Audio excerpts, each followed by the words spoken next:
Shalom saudara-saudara terkasih dalam Tuhan Yesus Kristus. Kembali hari ini kita bertemu kembali untuk membahas tokoh ketiga dalam kisah seputar Natal, yaitu Herodes. Dan bahan bacaan kita terambil dari Matius 2 ayat 3 sampai 8. Ayat ketiga. Ketika Raja Herodes mendengar hal itu, terkejutlah ia beserta seluruh Yerusalem. Ayat 4. Maka dikumpulkannya semua imam kepala dan ahli Taurat bangsa Yahudi, lalu dimintanya keterangan dari mereka di mana Mesias akan dilahirkan.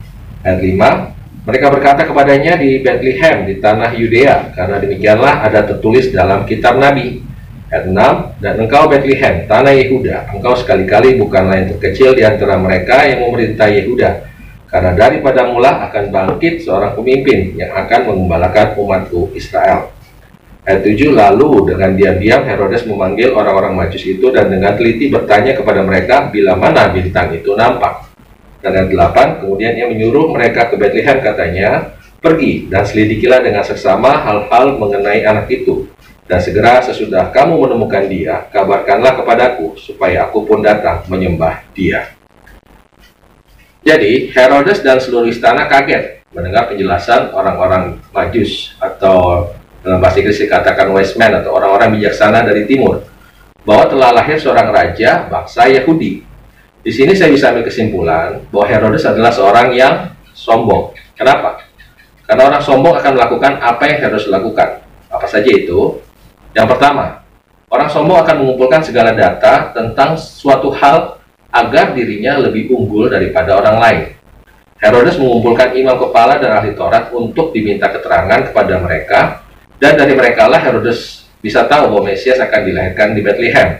Itulah suatu hal yang tidak diketahui oleh orang Majus atau wise men dari timur tersebut, bukan? Yang kedua, setelah merasa lebih tahu dari orang lain, orang sombong tidak akan merendahkan diri untuk mencari tahu sendiri kebenaran. Ia sangat yakin bahwa ia akan dengar bahwa informasi yang dimilikinya itu benar dan harus didengar dari orang lain. Seperti yang menyuruh orang Majus itu untuk pergi ke Bethlehem dan memberitahu dia sekiranya mereka sudah kembali dari sana. Dan yang ketiga, orang sombong akan langsung ingin membalas jika ia merasa ditipu orang lain.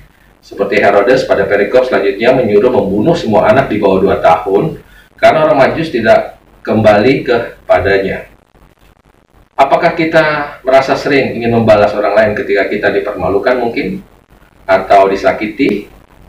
Sadarkah apa kata Alkitab bahwa pembalasan adalah haknya Tuhan? Maukah kita merasa berhak untuk membalas seseorang? Ya, tentu kembali pilihan ada di tangan kita ya guys. Jadi itulah sifat-sifat atau sikap dari Herodes yang saya simpulkan sebagai seorang yang sombong. Demikianlah firman Tuhan hari ini. Terima kasih sudah menonton dan Tuhan Yesus memberkati.